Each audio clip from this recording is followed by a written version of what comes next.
It's Tony Parks here joining me on the Full Court Press. Tony, my man, how are we? You're too kind, man. How you doing? Oh, it's all the truth, and you know that. Hey, I want to start here. You had a chance to be a part of the TV crew to call the Skyview Ridgeline High School football game showdown of 1 and 2. Give me some of your biggest takeaways that you got from both teams. Well, the first thing I'd say about that game is I thought it was the best two teams in their classification. I 100% believe that. The other thing is I thought both of those two teams would contend in 5A. I think that, and I don't think I'm being, extreme when I say that as well. I loved how tense that game was, the incredible back and forth. I loved the toughness of Ridgeline with how difficult a task they were going to be facing down 2 scores against Skyview. That's not an easy thing, and they were able to put together the drives. I thought they were actually starting to wear them down.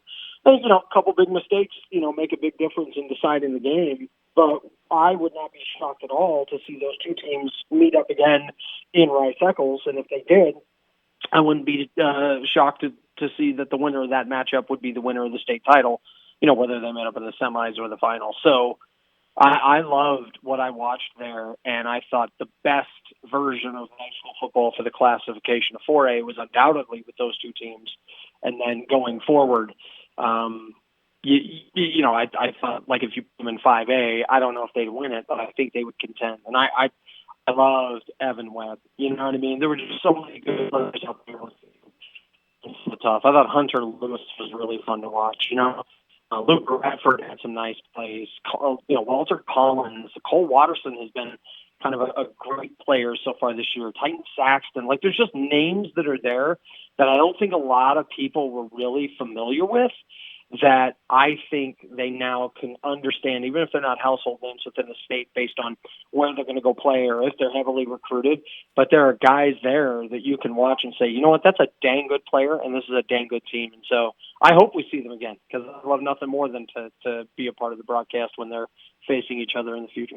Does Skyview have a legit shot, even without the play of Mason Faltzliff, who's now graduated, a legit shot at winning a state championship again?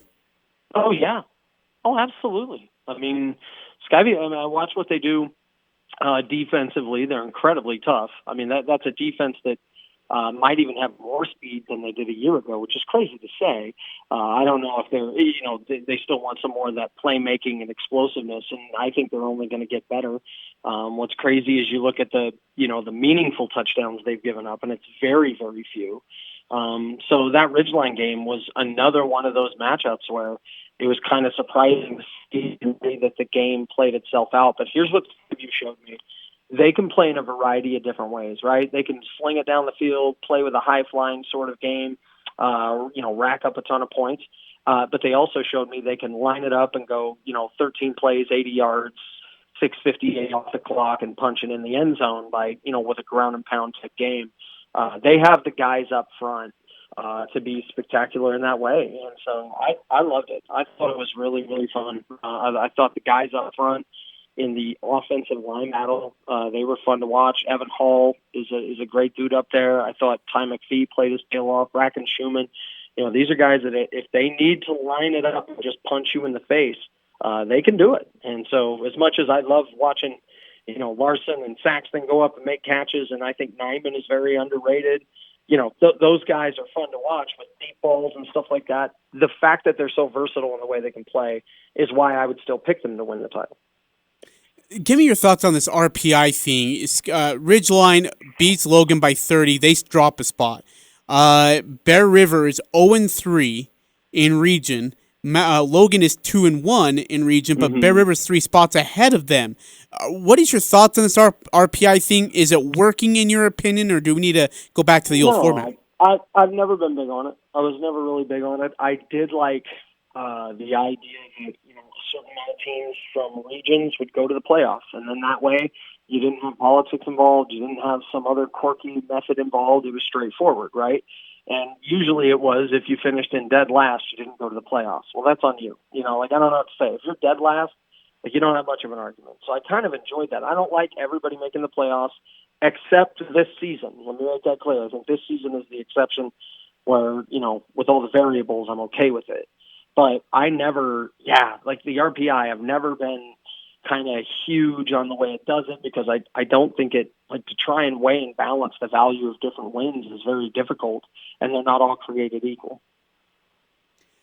Who else is looking sharp in 4A football so far, in your opinion? Well, you have, first of all, I don't, even though Ridgeline lost that game, right? Like, we talk about that. I think they're still a team that is going to be great and compete and be deep into the postseason. And I'm not shocked if they go on to win the whole entire thing. I mean, in my opinion, they are that tough. Now, my other picks out there, I think Snow Canyon is very good. I like Pineview, Stansbury, Park City. There's a number of teams out there that I think are very attractive and are playing very, very good football. So 4A this year, in my opinion, has been a little deeper than what most people would probably perceive. I don't think that they have been paying quite as much attention to it, but I really like a lot of what I'm watching from so many of these different teams. So in my rankings, I have like Skyview 1, Ridgeline 2, Pine 3, Canyon 4, and I know that those two are going to meet up, and that's going to be fun. And I actually have Park City 5, and then right outside of that, obviously, Stanford deserves a lot of credit. So, there's good teams, and there's good depth in that classification, even though I think Skyview is a cut above everybody else, and even though I think they're a more explosive team than Ridgeline, I think Ridgeline, because of familiarity, because of the crossover with coaches, and because of what goes into that game, if they were to meet up again, you would have a very tight, close game. That's why I have them as number 2. Tony Parks joining us here on the Full Court Press. Speaking of rankings, let's go to the college football side of things. You now have almost every conference now is going to be part of the football season. They all decided, hey, you know what, we can actually do this. What is your thoughts on a shortened Power 5 conference football season with still 4 playoff spots are going to be up to grabs?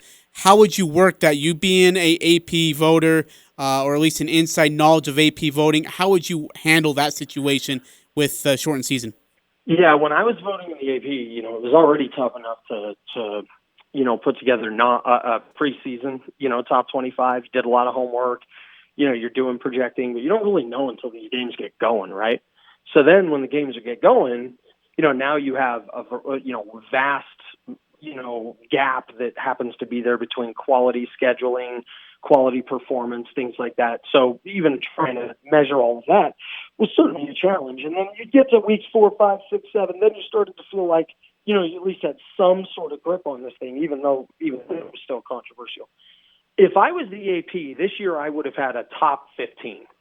I would have had a top 15 while everything's going on and you don't have several conferences playing yet. And then once those conferences get playing, then you expand to a 25. Now, if I was voting in the poll now, even if I had to do a 25, I would not include teams that are not playing yet. I mean, I just wouldn't. I mean, it's just like you're going to be a team that isn't playing yet, and you're going to find yourself moving up and down in the ballot while you're still 6 weeks away. We don't even know what these teams are like health-wise before and after camp. We don't know what these teams are like even with live bullets out there on the field. Who's going to be moving on? Who's going to actually stay and play? There's so many things that are up in here. To rank a team right now, I couldn't do it. Like, I wouldn't do it. So I wouldn't have any Big Ten teams. I wouldn't have any Mountain West teams. I wouldn't have any Pac-12 teams. I wouldn't do any of that. But I also understand that different guys are going to do it differently. So I've said this, Ajay.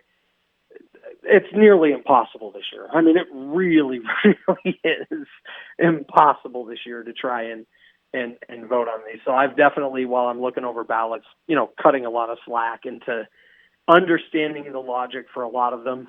And they're doing their best. There is no perfect, so they're just trying to be as best as possible. And that's going to be defined very differently. And I'm just hoping that when all of the games are done from all these conferences, that they don't fall in love with recency bias. They don't fall in love with a regional bias. They don't fall in love with a calendar bias. They don't fall in love with, some of these weird tendencies that have started to happen in the history of voting that I think are very flawed. The voting situation is flawed anyway. But then when you start to use different strategies or mentalities that are flawed in its logic, I think that alone then starts to become a really big problem for the game. Are you surprised BYU dropped 4 spots in the AP poll? No, I'm not, just because, like, you have everybody else playing. It's not just about, I have to try and explain this to everybody. You now have people including the Pac-12 and the Big Ten in this thing, right? So now you're including more teams that haven't played. They're giving their non-conference assessment the best way that they can. Like I said, this is why I wouldn't include those teams, but they are. And then when they're going to include that, then you have to mix in what's going on with BYU, who they played, how they played, all of that. So the hardest thing I had to explain to people when I was doing the voting is it's not just about your team. It's not, okay, you won, you dominated, you go up 2 spots. But no, it depends on what's happening with the other 129 teams, who they're playing, how they're playing, and how all the different dominoes are being affected. So in this weird year, no, I'm not surprised that something like that would happen. Tony, you're not only incredibly knowledgeable, but you're also one of the best voice impersonators that I've ever known. In fact, no, excuse me, the best voice impersonator that I know of ever in my life. I was wondering, in your wonderful Coach Lou voice, if you could talk to us about Notre Dame being in the ACC conference. So I'll tell you something. There's something every one of us need to fight for, and that's independence. You understand that? Independence is what we fought for this country. Every single person out there, they said, hey, we want to be on our own. You get out of the backyard. This is our property, and dang it, we're going to own this thing and run it the way we want. But you have to understand there's risk in everything. There's risk when I ended up burning my finger on a Pop-Tart. There's risk when I go down a slip and slide. There's risk when I try to trust a silent but deadly. But I still take those risks. And if you're Notre Dame, you got to take a few risks out there. You got to make sure you're playing football. And you got to make sure you go out there that if you're going to be in the ACC, that you're going to win the conference championship. And I think this team has what it takes to finally come through there. And I think they're going to find their way on top and being number one of the country, number one of the conference. And once again, people are going to know that to be number one, sometimes you're going to be by yourself. And that's the case for me, and that's the case for them. Coach Lou, thanks for your time. Greatly appreciate you. Hey, really quickly, I do want to turn to the NBA side of things. You've seen the playoff bubble coming as we start to wind it down with the Heat-Lakers finals matchup. Can you just tell me what you've seen from that so far, the surprises, the disappointments, and what we get from this Heat-Lakers matchup?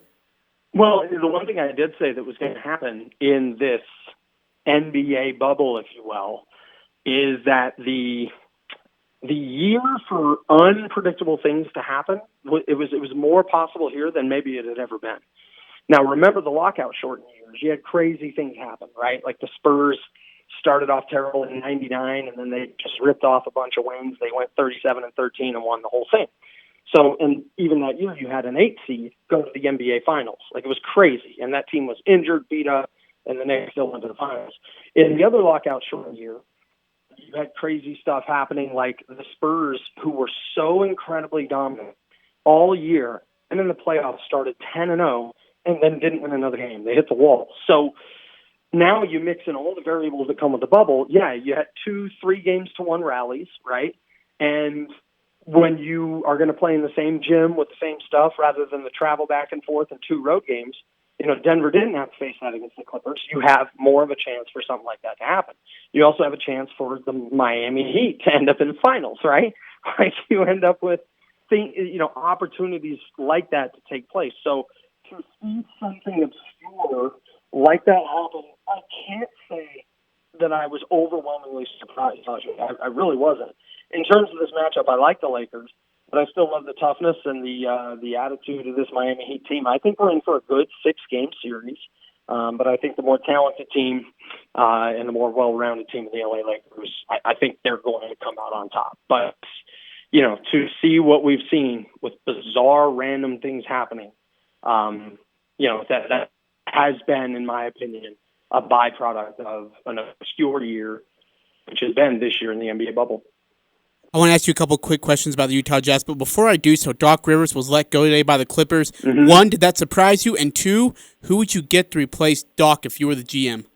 Well, I think Jeff Van Gundy might need to be at the top of that list, but Doc Rivers gets let go, and a lot of people are saying, man, that guy had so much success there. He did some great things. And by the way, I still think he's a great mind, and I love to interview him. In some ways, I'm not surprised, and here's why. That guy stepped in. He had overwhelming amounts of talent with multiple different rosters, right? And sometimes he like overperformed with maybe an under-talented roster that went to the playoffs a couple of years ago and pulled off a massive comeback. Like, so there was some real good, but overall you were given, a Hall of Fame point guard, the best power forward in the game at the time, best rim protector, best sixth man, dead-eye shooter. Like, you had pieces, and you had the best of some of those pieces, and you never did more than what Vinny Del Negro did when he was the head coach there. So you can't run Vinny Del Negro out of town at 56 and 26, and then you never do anything better than that, and then somehow believe that you should be able to just, recycle, renew, and reuse. Like, that's not okay if that's the standard to eventually hit championship level. So in some ways, not surprised. But, yeah, I could see Jeff Van Gundy being a guy that might be in the mix for that. I would like to see Becky Hammon get a chance at head coaching positions, for jobs like that. I don't see Mark Jackson being a guy that maybe gets the nod for that, but I'm wondering which guy is best fit for that roster and the leadership or lack thereof within that group of guys, because there's no way you can say they haven't had championship caliber talent on the court for those teams. And at the end of the day, they have not been able to reach supreme levels of success on talent. With Utah Jazz, they blow a disappointing 3-1 series lead to the Nuggets. Of course, you aren't the first team to do that this season. But when you look at the offseason, what are some of the changes or what are some of the needs for the Jazz, and how do you fix this? Well, we can definitely go into personnel and this and that. And, they weren't healthy without Bogdanovich. But I've said it on my podcast, Tony Park's podcast, and I'll say it right here. The first thing that has to start happening is I think the Jazz need a mindset shift. I really think they do. This chip on the shoulder, nobody believes in us, we never get respect, we're going to go out and prove them wrong. It really sells well on social media. It fires up the fan base. It endears people to them. A lot of guys on this team have a great story. Okay, but all that needs to go away now. It needs to be about understanding what the price is and how expensive it is in terms of investing, what it means in leadership, toughness, and performance levels being at extremely high levels consistently, and defensive commitment if you want to get serious about winning a championship. You can't be ninth over a 30-day span defensively and then have these alternating 5- and 4-game win-losing streaks and 4 no-show performances out of the All-Star break and tell me that it was something extrinsic that kept you from reaching some of the goals that you had set out to reach. This team was very talented. That front office did a good job bolstering the talent and making it more versatile. They have a coach that knows how to coach great things on offense and defense, for that matter. Now it's about leadership and those guys understanding that price and what it takes to be paid. So get rid of the underdog mentality. Get rid of that right now, because you know what? People do believe in you.